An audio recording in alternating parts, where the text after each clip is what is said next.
காலையில் 5 கிளம்பியாச்சுங்க. 5 கிளம்பி ஃப்ரெஷ் பண்ணி வந்தால் கிச்சனுக்கு வந்து பார்த்தோன்னா அவ்வளவு பாத்திரங்க. ரொம்பவே சோகமாக இருந்து, ஏன்னா நைட்டு ஒரு பாத்திரம் வந்து நான் வந்து ஒரு பாத்திரம் கூட சிங்கலை போடாமல் நான் வந்து தூங்குறதுக்கு முன்னாடி வந்து இருந்தேன். ஆனால் வந்து தூங்குனதுக்கப்புறம் வந்து அவங்க அப்பா, பையன், பொண்ணு எல்லாருமே வந்து சாப்பிட்டாங்க. சாப்பிட்டுட்டு எல்லா பாத்திரமே சிங்கிலே வந்து வச்சுட்டாங்க. எனக்கு வந்து காலையில் கிச்சனை பார்த்ததுமே ரொம்பவே வெறுப்பாக இருந்துங்க. சரி, ஓகே, பரவாயில்ல அப்படின்னு சொல்லிட்டு கிச்சனை க்ளீன் பண்ணிடலாம் அப்படின்னு சொல்லிட்டு க்ளீன் பண்ணிவிட்டு அப்படியே வந்து பாத்திரமும் நம்ம வாஷ் பண்ணிடலாம் அப்படின்னு சொல்லிட்டு பாத்திரம் வாஷ் பண்ணுறதுக்கு முன்னாடி பையனுக்கு இன்றைக்கி ஸ்கூல் உண்டு. அப்போ ஸ்கூலுக்கு அனுப்பணுமே அப்படின்னு சொல்லிட்டு அப்போ என்ன பண்ணலாம் அப்படின்னா, மார்னிங் பிரேக்ஃபாஸ்ட்டு செய்யணும் அப்படின்னா, சரி ஓகே ரவை உப்புமா நம்ம பண்ணிக்கலாம் அப்படின்னு சொல்லிட்டு ரவை உப்புமா வந்து எடுத்தேன்.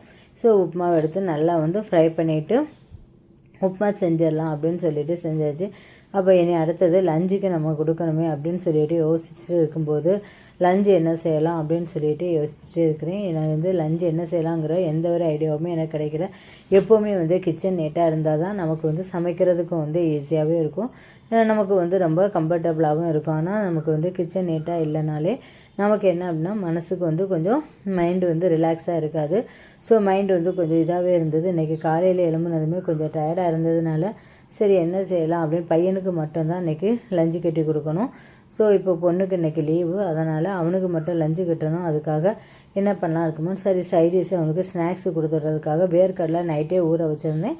அந்த வேர்க்கடலையை நான் வந்து ஊற வச்சு அதை வந்து வேக வச்சு முதல் ஸ்நாக்ஸுக்கு நம்ம ரெடி பண்ணிடலாம் அப்படின்னு சொல்லிட்டு அதை ரெடி பண்ணிகிட்டு இருந்தேன்.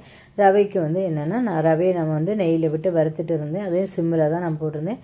சரி, அடுத்தது நம்ம வந்து இதை வச்சுட்டு நெக்ஸ்ட்டு நம்ம ரவையை வந்து செய்யலாம் அப்படின்னு சொல்லிட்டு ரவையை வந்து தாளித்து விட்டு எல்லாமே வந்து இந்த டைமில் வந்து நான் சைடில் வந்து பாத்திரமும் நம்ம ஏன்னா சிங்கு ஃபுல்லும் பாத்திரம் இருக்குது. ரொம்பவே நமக்கு வந்து சிங்கு வந்து ஃப்ரீயாக இருந்தால் தான் நம்முடைய மைண்டும் வந்து ரிலாக்ஸாகவே இருக்கும்.